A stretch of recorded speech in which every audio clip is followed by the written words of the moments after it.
Marlin and his wife, two clownfish, like the view from their new home within a sea anemone overlooking a coral reef drop-off. Their brood of eggs is hidden in a tiny hole beneath them. They consider names as they prepare to become first-time parents, with Coral expressing a preference for Nemo. They happily flirt with each other until Coral is distracted by the presence of a barracuda. Coral moves to guard her eggs, ignoring Marlin's order to hide, and the barracuda rushes. When he returns that night, he finds that Coral and the eggs have vanished, but he does locate a solitary surviving egg with a scratch on its right side. He calls the codling Nemo and vows to safeguard it. The sharks frighten the two until Marlin notices the diver's mask hooked on a fragment of metal.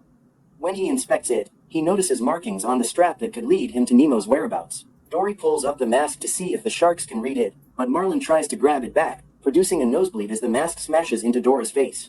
The smell of blood awakens Bruce's inner carnivore, and despite Anchor and Chum's attempts to intervene by holding him back, he follows Marlin and Dory through the submarine, grabbing the mask in his mouth in the process. Dory demonstrates that she can read human words during this time before she and Marlin seek sanctuary in a torpedo hole. Meanwhile, Nemo is transferred to a different container, which turns out to be a fish tank in a dentist's office. Bloat the puffer fish, Bubbles the yellow tang, Stephen Root, Peach the ochre sea star, Gurgle the royal grandma, Jacques the French-accented Pacific cleaner shrimp, and Deb, a black-tailed humbug who believes her reflection is her twin sister, Flo, meet him there. Back in the fish tank, Nemo is awakened by Jacques, who leads him to the tank's toy volcano, MT. Wanahakalugi, where the other fish undergo an initiation to accept Nemo into their club, earning him the nickname, Sharkbait.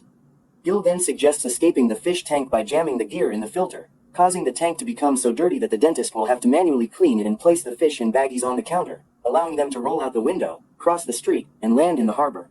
Marlin and Dory continue down the EAC until they reach their exit point, where Crush and Squirt direct them to the main line. Squirt drives them into the exit flume and back into open water after a confused educational speech on proper exiting technique. Marlin thanks Crush and asks how old he is. Crush responds, 150 years old and still young. They are told to continue to Sydney through a massive plume of plankton. They quickly grow disoriented, and Dory decides to seek a faraway fish for guidance. Despite his initial fear, Marlin decides to trust Dory and she cries out to the faraway figure. The next morning, Peach awakens to the horrifying revelation that the tank has suddenly become clean. The fish discover that the dentist installed a new high-tech filter the night before, and while they are thrilled with the device's fluid performance, they are concerned about what they will do when Darla arrives. The doctor grabs Nemo in a fish net, but Gil and the other fish swim into it and tell Nemo to swim down, drawing the net into the tank and away from the dentist's grasp. Nemo swims down the piping until he reaches a water treatment filtration, a series of piping that travels out of the harbor on the seafloor. Nigel takes Marlin and Dory out of the harbor and releases them into the water, offering his sympathy. Marlin, distraught, thanks Dory for his assistance and proceeds to swim away. She begs him to stay with her, saying that her memory improves when he's around and that she doesn't want to forget anything. Marlin refuses and swims away, abandoning her. Nemo appears from the piping and asks for his father. Dory is found swimming confusedly under a buoy, indicating she's lost someone but can't remember who. Dory accepts Nemo's invitation to hunt with her, even if she doesn't recognize him. Dory comes across a piece of pipe that says, Sydney, as they swim together. All of her memories rush back to her, and she rushes up to Nemo, holding him tightly before taking him in the direction Marlin went.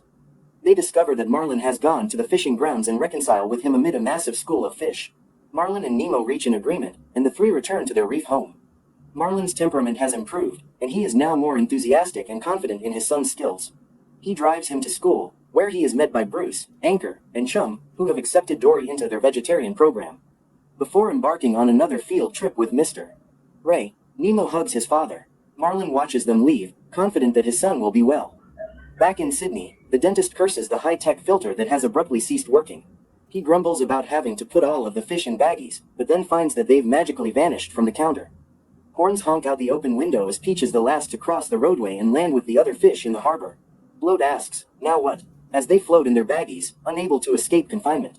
The anglerfish stalks the little fish that was Chum's friend at the support group in a post-credit stinger. As the anglerfish approaches to swallow him, the little fish widens his mouth to a startlingly large size and swallows. That's all, guys. Hey, if you enjoyed this video, make sure you subscribe the channel. Hit the subscribe button, leave me a comment,